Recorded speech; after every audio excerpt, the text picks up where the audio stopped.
Hi guys, good day. Dito po tayo ngayon sa Planecrest Subdivision dito po sa Trapiche. Yan, dito po tayo ngayon sa ating model house. Tara't pasukin natin ang turnover unit. Tan tan tan tan tan tan tan tan tan tan tan. Oops, pause. Ito po yung ating turnover unit. Bear type na townhouse, inner house. Inside unit po yan. Ibig sabihin na nasa gitna tayo ng row house. So dito po mapapansin nyo ang ating ceiling. Napaka quality po niyan. Pundasyon.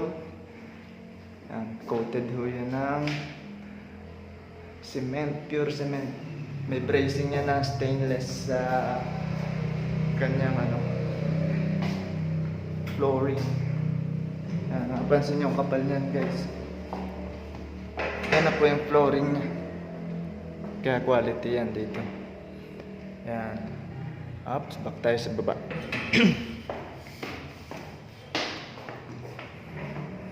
So given na po siya yung ating pintuan. Yan, made of wood. Ating lababo, tiles na stainless, made of stainless to. Yan. Ganyan na po siya sa turnover. Ang flooring niya ay finish na. So pag sinabing bear type, kayo po yung mag-decide ng layout ng inyong bahay. So kayo magde-design niya. Tinawag na bear type. Ganon din ho sa taas.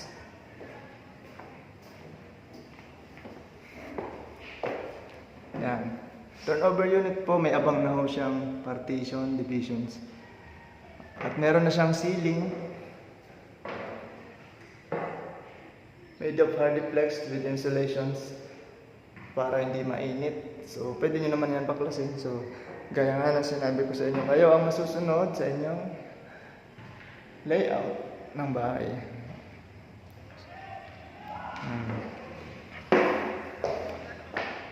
Ito po yung harap natin. Pwede po natin siyang gawing i-extension pa natin siya sa parking lot. Parking area nyo. Pwede nyo gawan dito ng terrace sa harap na to. Pwede nyo butasan to na gawin yung balkonahe sa harap. So malawak po siya. Ito, gawin yung attic house. Pwede rin. So meron pa siyang extension sa likod na 2 meters. Yan, nakapansin nyo yung space na yan. Pwede nyo pa na-expand at kayo na po bahala sa inyong design. As well, baba tayo ulit. Silipin natin yung CR. Ayan, mapapansin nyo, given na po yan. Tiles na po yung ating comfort room with showers, with sink. So, class B naman siya. No? Okay na siya. Affordable naman po ito na makukuha nyo lang yung townhouse na to with monthly equity of 7K. Floor area 46 square meters. Meron pa siyang allowance sa likod na 2 meters. Yan, pag in-expand nyo ay napakalawak naman talaga. Gusto nyo, ilipat nyo po itong lababo nyo, ilipat nyo sa likod. And then, yung space sa harap ay sa loob ay lalawak.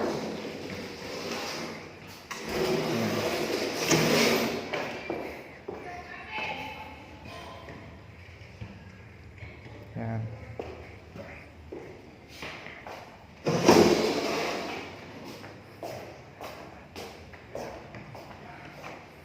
So, tayo po ay nasa phase 2. Yan po yung kanyang actual na